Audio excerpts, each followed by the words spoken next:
Hello everyone, my name is Gloria Ode and I am the founder of A Sound Mind with Gloria. Here we hold space for each other. I do a lot of real life conversations, creative writing. I believe that a sound mind is the bedrock for a healthy living. Sound Mind with Gloria. In this part of the world, thank God for the works that is coming up. But there are so many people who are yet to appreciate, the importance of a sound mind. We still have some persons who don't really believe in mental health issues. But me and you know that mental health issues are very real. A lot of persons pay attention to the physical health, forgetting that the mind is the mirror to your body. If you have a sound mind, you're going to live a thriving life. But once your mind is distorted, I promise you that you will struggle through life. And this is the reason I'm bringing this program to us. To open our minds. It's not just a program like any other. This is a program that is birthed by the Spirit of God to bring healing, to bring comfort to as many who might be looking for someone to hold space for them, someone to point them to where healing is. Healing is possible no matter the situation you are in, no matter what you've been going through in life, no matter what the doctors have said. Believe me, healing begins from the mind. And once you have the right mindset, your body follows suit. So today, I want to talk about a very important topic, emotional abuse. Emotional abuse. In Nigeria, there's this popular saying, I go talk my mind as it be me. Anybody will do me, I go do am back, you see. You talk your mind as it be, but at the end of the day, to the person where you don't talk all those things to, how you be am for him body. We need to be very considerate about the things we say to others. Someone might say, I have not really hurt you because you did not slap the person or use cutlass on the person, but your words are piercing. We see this a lot of time, and people don't really know that the person you are doing this to, you're damaging their mind, you're damaging their soul, you're breaking them with your words, and it ought not to be so. Because so many times you don't really know the effect of what you have done to others. You kill people with your word, and yet you think you are not a murderer. I'm not here to condemn anyone. I'm only here to open our minds, to see dynamics, to see patterns of how powerful words can either build or destroy someone. We see this thing daily in the homes, in the offices, everywhere. The use of words. Words are powerful. Words are energetic in nature. It's just like when you have a plant and you keep watering it with water, the plant will nourish, the plant will grow well. And when you deprive it of water, the plant will definitely die because it needs water, it needs sunlight to sustain. And that's the same thing that our words does to our mind. It is the same thing words does to individuals. Have you ever seen or have you ever noticed that children who are nurtured well in a loving environment, where their parents constantly tell them, I love you, you're doing well, I'm proud of you, they end up becoming a better person in life? Have you noticed? Have you also noticed children whose parents have subjected them to all forms of emotional abuse? They tend to struggle in life. Their stress level is so very low. And this is why we are creating this awareness. To understand patterns, we are here to build a generation that will live better than the past generation. We are here to build individuals who can stand with confidence. We are here to bring out people from their shells. So let's look at some points here for us to better understand what emotional abuse is. But I will narrow it down to the home between the husband and the wife. I've talked about emotional abuse using words. Let's look at shame. So many at times we want the best from our partners, and there are better ways to communicate. But you see, when you start using shameful words to describe or in a bid to correct your partner, it leads to damaging their mind. For example, your wife has given birth and in the process she has lost herself. As a partner, the best thing you can do is to stand by your wife and see how you can help her to get in shape. Instead, some person might use words like, oh, look at you, you're so chubby now, you've lost all your beauty. Look at your friend, you can't name names of people that you know. Oh, look at this actress, look at this other person. Forgetting fully well that you don't know their full story. Forgetting fully well you don't know the finances they have to support their weight loss journey.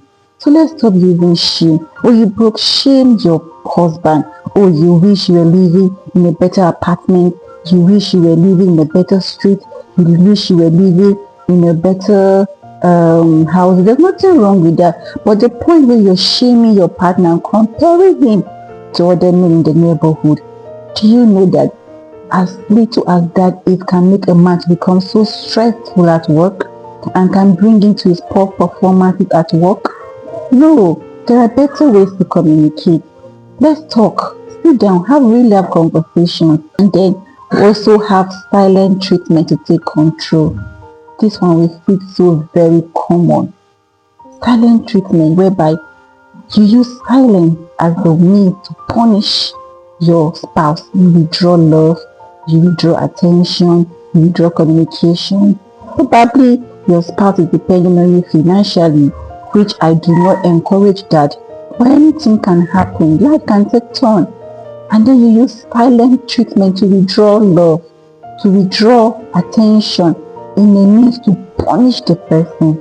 No, there are better ways to do that. And do you know that with emotional abuse, you're creating physical ailment in the body? Do you know that? Do you know that once the mind is not sound, the body follows? This is the reason so many persons are sick. Yes, so many women, so many men are sick. And they go to the hospital back and forth. And you know the most frustrating part of it all is that once your partner is sick, you have rest. You won't have rest. So at the end of the day, you're punishing yourself. Because once your wife or husband is sick, you will need to follow them to the hospital. You won't be able to concentrate at work. Do you know the financial involvement in it? Sound mind with Gloria. Like I was saying, when spouses are insulting themselves outside, yes, we've seen situations like that. Private talk become public talk. Just because you're having issue with your spouse in the house, you bring it out to the public. You involve every manner of persons outside. And at the end of the day, those persons outside will start giving either your husband or your wife bad attitude, keeping malice with them, calling them all manner of names. And there's something I want you to understand. Some persons might insult you, or spouse might insult her husband. They say, nah, joke, I didn't joke, nah, this is how we joke. No, words are expensive. Let's not use careless words in a bid to hurt somebody and then we turn back and say, it's a joke, we are joking. Or we turn back and say, this is how it's being done, we are Africans. Women should take all the insult. As a woman, we should just bow to your husband. Or as a man, you should just take all the insult. No, let's not normalize what is wrong. What is wrong, irrespective of our religion or ethnicity or country. Because the body and the mind does not know that once it gets sick. And this is the reason we are bringing all this. We can know how to better relate and not use words to break each other. Okay, let me ask you a question. You are a man and you fell in love with this young woman. You married her and you paid dowry and did all of those things. You can remember traveling down to her place. Some crossed rivers, some crossed fire, some went through all manner of, tradition just to get married to this lady. And the lady is your wife, and you turn back to start insulting her, start abusing her. This is against the word of God. Love is kind. Love is patient. When you fight your spouse, it's as good as fighting yourself. That's how it works. When you insult your spouse and call them all sorts of names and give them those silent treatment, and belittle them, all in a bit you're angry, you want to vent, you want to correct them. It's just like a man or a woman who is beating himself. And when you see a man or when you see a woman who is beating himself, what will you call that person? I guess your answer is right, as mine. That's it. So anytime you tell your wife, you abuse your wife or you abuse your husband, just know that you are abusing yourself and you're insulting yourself, and you know what that means. So are there better ways we can communicate better without abusing each other emotionally? The answer is yes. First of all, understand that when you abuse your partner, it's not your partner's issue, it's your own issue. It's your own issue. Understand what makes you angry, understand what makes you happy, understand your emotions. We have what we call emotional intelligence. So it's not about your spouse making you angry. It's about you not being able to manage your emotions properly. Once you're able to manage your emotions properly, you discover that you can correct easily without getting without getting your partner offended. Secondly, love yourself enough to know that you will treat your partner the way you want to be treated. Love yourself enough.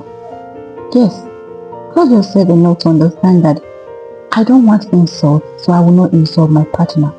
I wouldn't want my partner to talk to me in this direction, in this manner, in this thing, so I wouldn't give my partner that. Then, if you do discover that is an issue for you, you can seek help. You can seek help. And to you, who is always at the receiving end, understand that there are actions that you do not do intentionally to provoke your partner. There are people like that, they intentionally do things to provoke and get a reaction. That's a manipulative behavior. So let's exit from that. And understand also that if your partner constantly abuses you emotionally, get help. You can talk to a trusted friend, you can seek support from NGOs, you can go and see a counselor together. Let's not die in silence. Let's live a life. Let's be a home where everyone thrives. So I know that we have audience who are listening to us, who might want to ask a question or contribute. Alright, so we have some questions here on our WhatsApp platform, and I'm going to answer them briefly. The first person is asking, how can someone identify if they're experiencing emotional abuse? So briefly, if after the conversation it leaves you feeling drained, that's one. If after the conversation you're feeling less than yourself, that's two. If after the conversation you're beginning to doubt yourself and it goes on repeatedly, just know that you're being emotionally abused. What are some long-term effects of emotional abuse on a person's self-esteem and confidence? Of course, there are so many effects, like I have said earlier on. It could lead to physical health problems. That's one of it, like heart palpitations, if you're having headache, migraine.